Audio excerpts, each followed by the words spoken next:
কুল্লু নাফসিন যায়িকাতুল মাউত, অর্থাৎ প্রত্যেক প্রাণীকে মৃত্যুর স্বাদ গ্রহণ করতে হবে। আমরা সবাই জানি এই জীবন ক্ষণস্থায়ী, কিন্তু মৃত্যুর পর প্রথম যে ঠিকানায় আমাদের যেতে হবে সেটা হলো কবর। কেমন হবে সেই রাত? আমাদের জীবনের সবচেয়ে কঠিন আর প্রথম রাত। বন্ধুরা, কবরের সেই প্রথম রাতে আপনার বিলাসবহুল বাড়ি, দামি গাড়ি বা প্রিয়জনের কেউ আপনার পাশে থাকবে না, থাকবে শুধু আপনার আমল। রাসূল আকরাম সাল্লাল্লাহু আলাইহি ওয়াসাল্লাম বলেছেন, কবর হলো পরকালের প্রথম ঘাঁটি। যদি এই ঘাঁটি পার হওয়া সহজ হয় তবে পরের ধাপগুলো সহজ হবে, আর যদি এখানে ধরা পড়তে হয় তবে সামনে রয়েছে আরো কঠিন পথ। চিন্তা করুন, সাথীরা চলে যাচ্ছে, তাদের পায়ের শব্দ আপনি শুনতে পাচ্ছেন, আর তখনই আসছেন মুনকার নাকির আলাইহিস সালাম নামক দুই ফেরেশতা। তারা আপনাকে উঠিয়ে বসিয়ে জিজ্ঞেস করবেন সেই তিনটি কঠিন প্রশ্ন।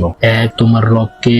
2, তোমার দ্বীন কি? 3, হুজুর আকরাম সাল্লাল্লাহু আলাইহি ওয়াসাল্লাম এর আকৃতির সামনে নিয়ে এসে জিজ্ঞেস করা হবে এই লোকটিকে। যদি আপনার দুনিয়ার জীবন ঈমান এবং নেক আমল ভরপুর থাকে তবে আপনার অন্তর থেকে সঠিক উত্তরগুলো বের হয়ে আসবে।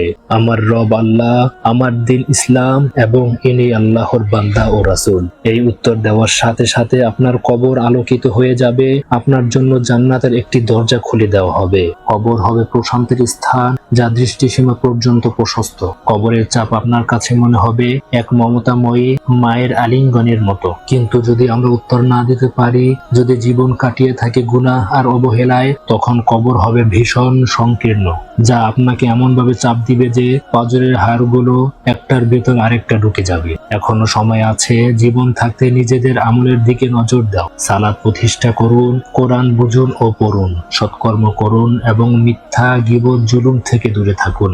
বেশি বেশি ইস্তেগফার করুন। কবরের প্রথম রাতের প্রস্তুতি এই দুনিয়াতেই নিতে হবে। আসুন আজ থেকে আমাদের জীবনের মোড় ঘুরিয়ে দিই, যাতে কবরের প্রথম রাতটি আমাদের জন্য হয় শান্তি ও সফলতার প্রথম সূচনা।